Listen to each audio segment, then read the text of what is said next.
राष्ट्रपति का पारंपरिक जिस तरीके से उनकी अगवानी होती है, उनको लेकर राष्ट्रपति बॉडीगार्ड जिस तरीके से अब जाएंगे, तो वो भी एक बड़ा ही मनोरम एक तरीके का एक दृश्य रहता है। सीधे आपको लाइव तस्वीरों की तरफ ले चलते हैं।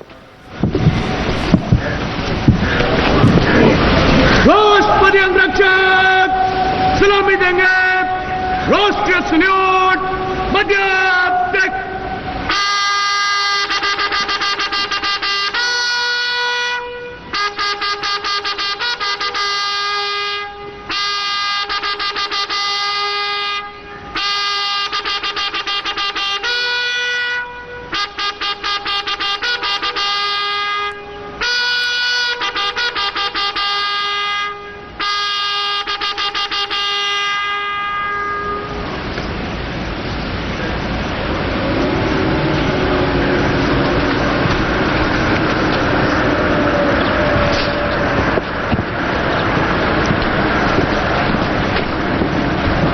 The President and our chief guest for today's parade will now board राष्ट्रपति महोदय, साथ ही साथ उनके जो हमारे अतिथि हैं मिस्र के राष्ट्रपति, वो भी अब तैयार हो रहे हैं जाने के लिए कर्तव्य पथ की तरफ। और विंग कमांडर बख्शी, एक जमाना था, आज तो ऑफ कोर्स ये गाड़ियां हैं जिनमें राष्ट्रपति जाते हैं, जैसे पहले राष्ट्रपति अंगरक्षक बग्गी में लेके जाते थे प्रधानमंत्री राष्ट्रपति को, शुरुआत में जब शुरुआत के दिनों की अगर बात करें तो पहले बग्गी में आती थी। हम तो बचपन से देखते थे, बहुत पहले तक, काफी देर तक देखते रहे हैं। और बग्गी की भी विचित्र स्टोरी है कि जब भारत का बंटवारा हुआ था तो इन बग्गियों का भी बंटवारा हुआ था। पाकिस्तान ये काफी जोर लगाया था इस बग्गी को लेने के लिए जी। तो ये बग्गी बहुत ही जिसको कहते हैं महत्वपूर्ण अंग था भारतीय एंटूराज का, भारतीय राष्ट्रपति का। बट सिक्योरिटी रीजंस के कारण इनको इसका डिसकंटिन्यू करना पड़ा। और वक्त के साथ चीजें थोड़ी बदलती हैं। तो सिक्योरिटी का महत्व बहुत आने लगा जब उनको पता चला कि अब कुछ भी हो सकता है, स्नाइपर कुछ भी कर सकता है। तभी ऐसी बख्तरबंद गाड़ियां जैसी मॉडर्न स्पेशलाइज्ड वेपन्स कार बनाई गई हैं जिनमें थिक आर्मर लगा हुआ है, और भी कई डिवाइसेस हैं इन कारों के अंदर। तो ये जो चीज़ है बहुत ज़रूरी है। पर बग्गी का जो शान होती थी वो दूसरी ही होती थी, बिल्कुल। और अभी भी कई जगह पे बग्गी फौज में कई जगह जहाँ पे हैं उनका इस्तेमाल करते हैं। कमांडेंट्स ट्रेनिंग एकेडमीज वगैरह में अभी भी बग्गी हैं। एनडीए में भी हमने देखी, स्टाफ कॉलेज में भी देखी। तो ये सारी की सारी बग्गियों का इस्तेमाल होता है। पर आपको मैं एक बात बता दूं, स्वीडन में, रशिया में स्पेशल स्टडी हो रही है कि कई ऑपरेशंस हैं जो हॉर्स माउंटेड मैन ज्यादा अच्छी तरह कर सकता है माउंटेन्स में। वो अभी दोबारा पता लगा रहे हैं और वो रीइंडक्ट कर रहे हैं, इनको हटा नहीं रहे हैं। हमारे पास अभी भी मौजूद है और वो भी कर रहे हैं। उनको भी पता है कि कई जगह ऐसी जगह जहां आदमी नहीं जा सकता पर घोड़े पे हो तो चला जा सकता है।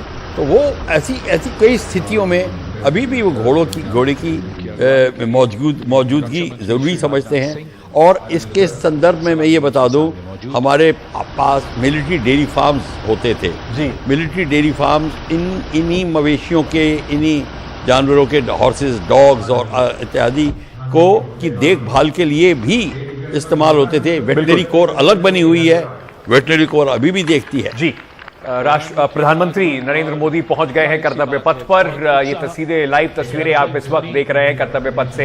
रक्षा मंत्री के साथ प्रधानमंत्री यहां पहुंच गए हैं। यहां पर भी रक्षा मंत्री प्रधानमंत्री को जो शौर्य स्मारक है, जो हमारा राष्ट्रीय समर स्मारक है, वहां से उन्हें विदा करके उनसे पहले यहां पर पहुंचते हैं उनकी एक बार फिर अगवानी करने के लिए। और तीनों सेना के अध्यक्ष, साथ में हमारे चीफ ऑफ डिफेंस स्टाफ भी यहां पर पहले पहुंचते हैं। और लेकिन अब प्रधानमंत्री नरेंद्र मोदी जो हैं वो यहां पर एक होस्ट की भूमिका निभाएंगे, अगवानी करेंगे उपराष्ट्रपति की, और साथ ही साथ राष्ट्रपति महोदय और हमारे जो आज के अतिथि हैं मिस्र के राष्ट्रपति, उनको भी प्रधानमंत्री नरेंद्र मोदी रिसीव करेंगे। इस वक्त वहां पर जो गणमान्य व्यक्ति हैं, उन कैबिनेट के उनके सहयोगी हैं, उनसे मिलते हुए प्रधानमंत्री Narendra Modi. And warming the weather, the heart, and of course the feelings. माननीय प्रधानमंत्री श्री नरेंद्र मोदी विशिष्ट अतिथि दीर्घा में केंद्रीय मंत्रिमंडल के सदस्यों, वरिष्ठ अधिकारियों, राजनयिकों से मिलते हुए उनका अभिवादन स्वीकार करते हुए गृह मंत्री श्री अमित शाह मौजूद, साथ में राज्यों के मुख्यमंत्री, राज्यपाल, विशिष्ट अतिथिगण आज के इस 74वें गणतंत्र दिवस समारोह में विशेष तौर पर आमंत्रित किया गया है, जिन्हें कुछ ही समय के उपरांत उपराष्ट्रपति महोदय का आगमन होगा कर्तव्य पथ पर, जिनका विधिवत स्वागत किया जाएगा माननीय प्रधानमंत्री श्री नरेंद्र मोदी द्वारा। और यहां रायसीना पहाड़ी से देश की राष्ट्रपति माननीय श्रीमती द्रौपदी मुर्मू का काफिला धीमे धीमे आगे बढ़ रहा है। सधे हुए कदमों से प्रेसिडेंट बॉडीगार्ड्स के ये अश्वारोही दुनिया में अपनी तरह का अनोखा दस्ता, गौरवशाली परंपरा और देश प्रेम संकल्प की अनोखी मिसाल, भारतीय राष्ट्र राज्य को नई ताकत देने का एहसास। ये भी एक कमाल का दृश्य है जो इस वक्त आप देख रहे हैं। रायसीना हिल से राष्ट्रपति के साथ जो प्रेसिडेंट बॉडीगार्ड का पूरा दस्ता राष्ट्रपति को लेकर कर्तव्य पथ की ओर जा रहा है। और इतनी जबरदस्त ट्रेनिंग है जनरल थपलियाल, जो साथ में जिन घुड़सवार हैं, घोड़ों की भी बिल्कुल जो लय ताल है, बिल्कुल एक से एक, कदम से कदम मिलाती हुई। सही बात है। ये इनकी ट्रेनिंग के लिए एक आपने यूनिट का नाम सुना होगा, 61 कैवलरी, जो भी घोड़ों की यूनिट है, तो उसका एक स्क्वाड्रन, ब्रावो स्क्वाड्रन यहाँ दिल्ली में तैनात रहता है, जिसका काम ही घोड़ों की ट्रेनिंग करना है। तो वो इनकी ट्रेनिंग कराते हैं, इसीलिए देखिए उनके पैर किस तरीके से चलते हैं, वो देखने वाली बात है। बिल्कुल मतलब जैसे जिस तरीके से हमारे जैसे सिपाही के कदम चलते हैं, वैसे ही इनके कदम चलते हैं। उपराष्ट्रपति धनखड़ साहब पहुंच गए हैं कर्तव्य पथ पर। प्रधानमंत्री नरेंद्र मोदी उनका स्वागत करते हुए, और वहां पर आप देख रहे हैं कि उपराष्ट्रपति के आगमन के साथ जो रक्षा मंत्री और बाकी जो हमारे जो चीफ ऑफ डिफेंस स्टाफ हैं, तीनों सेनाओं के अध्यक्ष हैं, वो भी वहां पर मिलते हुए और सीधे जो विशिष्ट दीर्घा है उसकी तरफ जाते हुए उपराष्ट्रपति बीपी धनखड़। और इसी बीच ये तस्वीरें आपके पास सीधी कर्तव्य पथ से, जहां पर प्रेसिडेंट बॉडीगार्ड के साथ राष्ट्रपति अंगरक्षक का दस्ता राष्ट्रपति को, और जो इस वक्त इस साल हमारे अतिथि हैं गणतंत्र दिवस के, मिस्र के राष्ट्रपति अल-सीसी साहब को लेकर पहुंच गया है कर्तव्य पथ पर। Gold girdles, white gloves, white breeches, Napoleon boots with spurs, 9 feet, 9-inch long lances, and red and white cavalry pennants.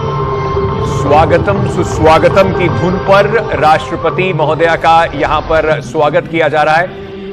प्रधानमंत्री नरेंद्र मोदी अब राष्ट्रपति द्रौपदी मुर्मू जी को रिसीव करेंगे, उनकी अगवानी करेंगे, और उसके बाद आधिकारिक तौर पर इसके बाद 21 तोपों की सलामी होगी, और गणतंत्र दिवस की जो परेड है वो इस वक्त वो कर्तव्य पथ पर शुरू हो जाएगी। वापस ले चलते हैं आपको इन तस्वीरों की तरफ।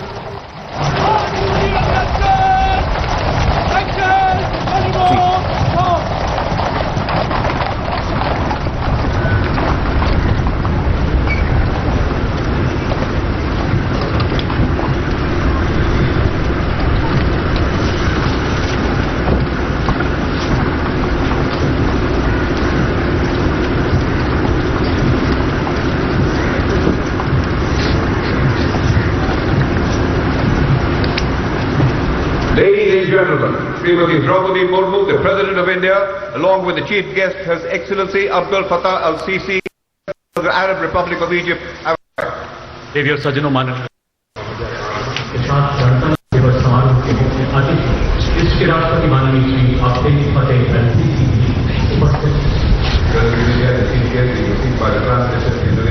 An arrival at the saluting base of the President of India, Srimati Draupadi Murmu, and along with her the honored guest for today's Republic Day celebrations, His Excellency Abdel Fattah el-Sisi, the President of the Arab Republic of Egypt, and we warmly welcome them. 74वें गणतंत्र दिवस के मुख्य अतिथि मिस्र के राष्ट्रपति महामहिम Abdel Fattah अल CC का परिचय। इस समय सलामी मंच के सामने मौजूद प्रधानमंत्री नरेंद्र मोदी राष्ट्रपति जी के साथ और हमारे जो अतिथि हैं मिस्र के राष्ट्रपति श्री अल सीसी, उनको हमारे सेना अध्यक्षों से मिलाते हुए। जनरल थबियाल, आप भारत और इजिप्ट के जो रिश्ते हैं उनके बारे में आप हमें कुछ बता रहे थे कि कितना महत्व है और क्यों आज चीफ गेस्ट के तौर पर उपस्थित है यहाँ पर मिस्र के राष्ट्रपति। जैसे मैं आपको बता रहा था, 50s में नेहरू जी ने जो दुनिया को कॉन्सेप्ट दिया था, that is called non aligned movement. उस टाइम दो दुनिया में बड़े ग्रुप थे, एक तो वेस्टर्न ग्रुप, दूसरा सोवियत यूनियन। उन्होंने कहा हम दोनों में से ये किसी में शामिल नहीं हो। और जो चार इसके सबसे बड़े स्तंभ थे, नेहरू जी हो गए, सुकार्नो हो गए इंडोनेशिया के प्रेसिडेंट, घाना के एनक्रूमा हो गए और इजिप्ट के उस टाइम में नासिर थे। इन चारों ने मिलकर ये नॉन अलाइंड मूवमेंट खड़ा किया था। बड़े पुराने रिश्ते हैं भारत और मिस्र के। खैर अब वो मूवमेंट नाम के लिए है, रहा नहीं है, क्योंकि वो सोवियत ब्लॉक और ईस्टर्न ब्लॉक। बिल्कुल बिल्कुल। लेकिन अभी जो ये लड़ाई चल रही है उसमें फिर उसका रिवाइवल हो गया। बिल्कुल। तो बड़े पुराने संबंध भारत और मिस्र के, और इस वक्त ये तस्वीरें जहाँ पे जो विशिष्ट दीर्घा है, जहाँ पर राष्ट्रपति और जो हमारे सम्मानित अतिथि हैं उनके साथ साथ प्रधानमंत्री और रक्षा मंत्री के साथ साथ हमारे वाइस प्रेसिडेंट साहब, जो हमारे विशिष्ट अतिथि हैं वो इस वक्त वहाँ पर होंगे।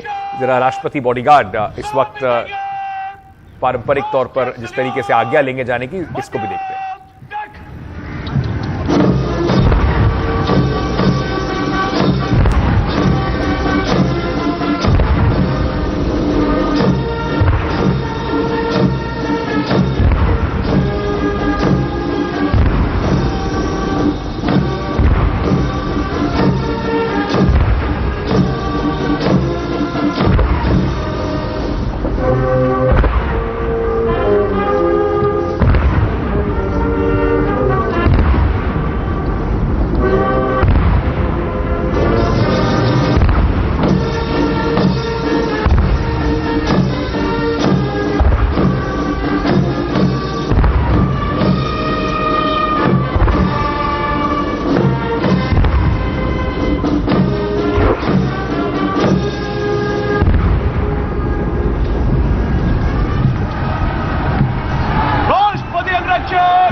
President's bodyguard now move away from the saluting base, and of course they will be back for the closing part. ये जो उन्होंने अपनी जाने की वहां से अनुमति ली, लेकिन राष्ट्रगान और 21 तोपों की सलामी के साथ औपचारिक तौर पर भारत के 74वें गणतंत्र दिवस की समारोह की शुरुआत। 21 तोपों की सलामी राष्ट्रपति को दी जाती है और राष्ट्रपति ही के आने से ही ये तो पूरी की पूरी सेरेमनी स्टार्ट होती है। और ये 21 तोपों की सलामी जो है इस बार तो 105 mm की कैनन्स दे रही हैं। पहले ट्रेडिशनली 25 पाउंडर गन्स देती थी, जो बहुत महत्वपूर्ण गन थी। जनरल थपलियाल अच्छी तरह जानते हैं उन तोपों के बारे में, जो सेकेंड वर्ल्ड वॉर में बहुत फेमस हुई थी। 25 पाउंडर बड़ा अच्छा काम किया, और 25 पाउंडर का डिफरेंट वर्जन BSF भी इस्तेमाल कर रही है जी। पर ये 105 मिलीमीटर गन अब चेंज हो गई है, और इसके ही आपने प्रदर्शन अभी देखा 21 तोप की सलामी का जी। और इसके बाद जो है सेरेमनी स्टार्ट होगी। ये 21 तोप की सलामी हर एक को नहीं दी जा सकती। उन जो जिसको 21 तोप की सलामी से न्योटी हासिल की है जिसने, उन्हीं को दी जाती है। तो जब राजे महाराजे होते थे तो सलामियां जो होती थी डिफरेंट तोपों की होती थी, डिफरेंट, कईयों को 8 तोप की सलामी, कईयों को 10 तोप की सलामी, इस तरीके से होता था। 21 तोप की सलामी हेड ऑफ द स्टेट्स को दी जाती है। बिल्कुल। तो अब आधिकारिक तौर पर परेड की शुरुआत हो रही है। सीधे तरह आपको कर्तव्य पथ लिए चलते हैं सुनवाने के लिए। धीरज सेठ जनरल स्टाफ कोर्स राष्ट्रीय रक्षा कॉलेज ऑफ कैलिफोर्निया, संयुक्त राज्य अमेरिका से रक्षा अधिग्रहण प्रबंधन पाठ्यक्रम भी राष्ट्रपति जी को सैल्यूट करते हुए और सलामी मंच के सामने से गुजरते हुए परेड कमांडर और उनके पीछे आज की परेड के द्वितीय कमान परेड उप commander 2IC major general Bhavnish Kumar. इन्हें दिसंबर 1989 में कमीशन दिया गया था।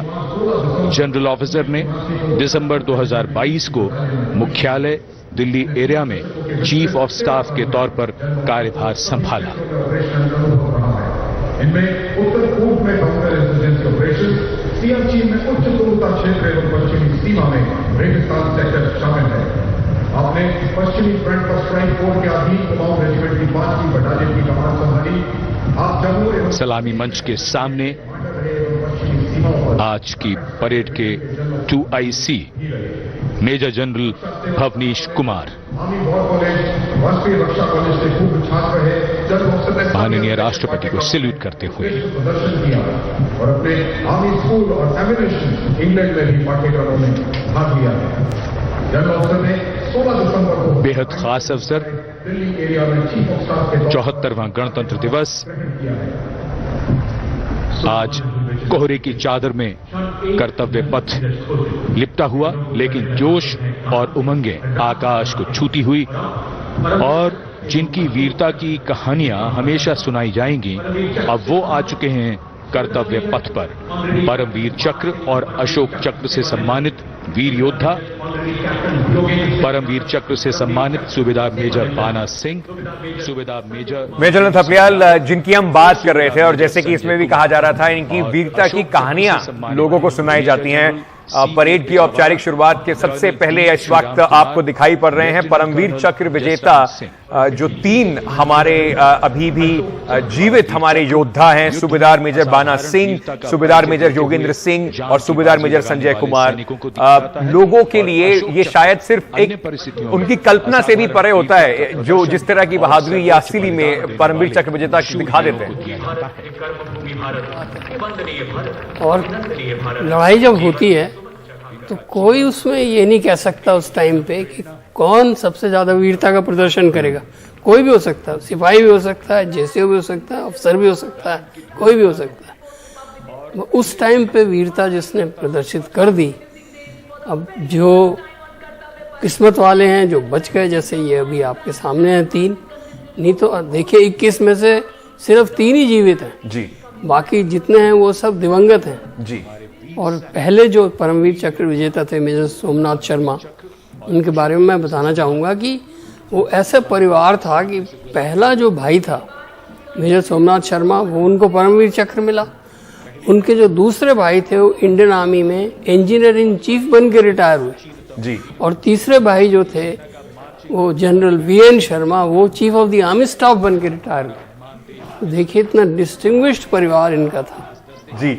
और विंग कमांडर बख्शी इंतजार कर रहे थे। सबसे पहले उन्होंने कहा था कि देखेंगे आज जो फौरन दस्ता है उसका किस तरीके का मार्चिंग रहती है। तो आपके लिए इस वक्त मिस्र का जो हमारे अतिथि हैं, उनका सेना संयुक्त बैंड और मार्चिंग दस्ता पहली बार गणतंत्र दिवस में परेड में शामिल हुए हैं। जरा वो थोड़ा सुनवाते हैं। 144 सैनिकों का ये दस्ता है जो मिस्र के प्रभुत्व और गौरव का प्रदर्शन करता हुआ यहां दिखाई पड़ रहा है। ये बात मानने की है, मिस्र की फौज बहुत पुरानी है, उनके बड़े ट्रेडिशंस हैं। जो बीटिंग रिट्रीट के जो ट्रेडिशन है वो सबसे पहले मिस्र सुमेरियन सिविलाइजेशन से स्टार्ट होता है, वो मैं मानता हूँ। पर मैं जो मैं बोल चुका हूँ, अगर आप मार्चिंग को स्टैंडर्ड को स्केल पे दिखाएंगे तो आप खुद ही देख सकते हैं कि क्या डोगरा, गुरखा, राजपूत रेजिमेंट या जाट रेजिमेंट क्या इसकी बराबरी ये कर सकते हैं? नहीं।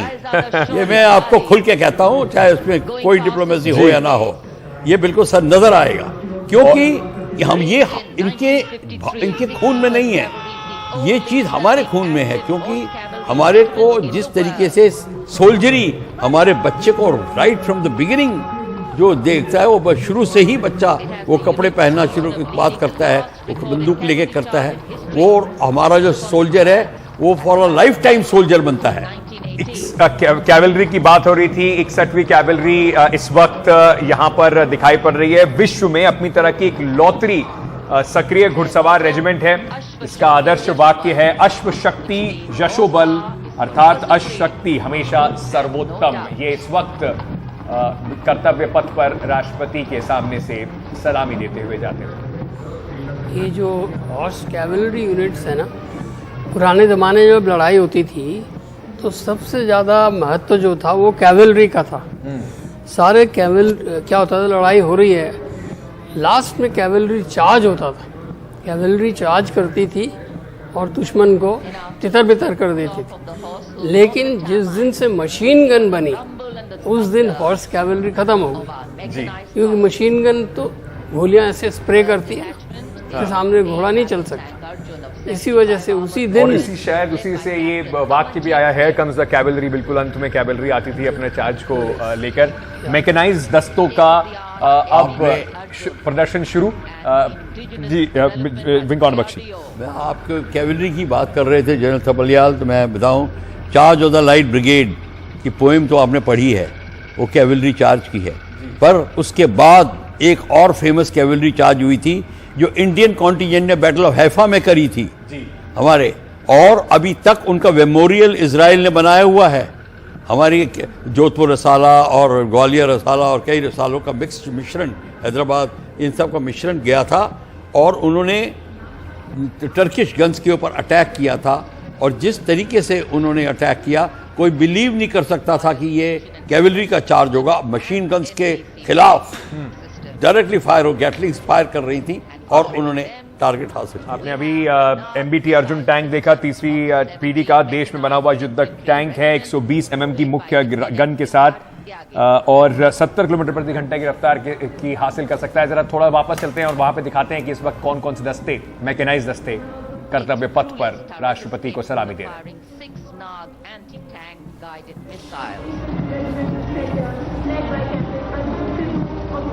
17 मैक, हर मैदान फतेह, the motto of the regiment.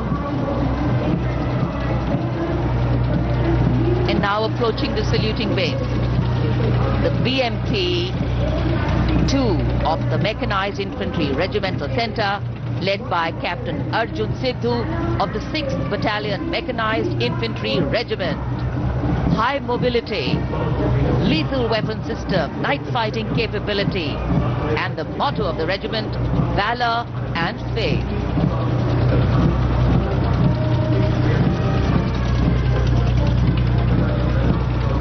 कर्तव्य पथ पर भारत की सामरिक शक्ति का प्रदर्शन, जिसमें मेक इन इंडिया का तत्व हर जगह मौजूद।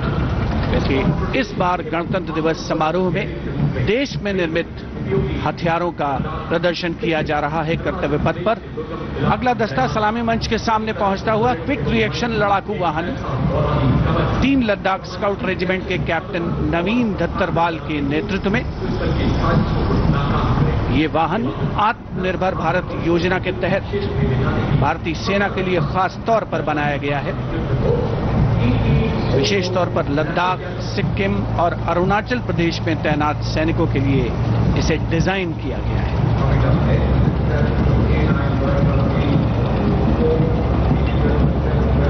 अगला दस्ता सलामी मंच के सामने K9 वज्र टी का है। उपस्थित जनसमूह विस्मित आह्लादित होकर इस सामरिक शक्ति का अवलोकन करते हुए K9 वज्र टी के दस्ते का नेतृत्व कर रहे हैं 224 मीडियम रेजिमेंट के लेफ्टिनेंट प्रखर तिवारी। K9 वज्र टी गतिमान युद्ध के लिए उपयुक्त है। परमाणु जोखिम पहचान प्रणाली भी इसकी खासियत। रेजिमेंट का आदर्श वाक्य सर्वदा सर्वप्रथम अर्थात सदैव प्रथम। सलामी मंच के सामने K9 वज्र टी। विशिष्ट अतिथि दीर्घा भारत की सामरिक शक्ति का अवलोकन करते हुए सलामी मंच के सामने अगला दस्ता ब्रह्मोस का 861 मिसाइल रेजिमेंट के लेफ्टिनेंट प्रज्वल काला के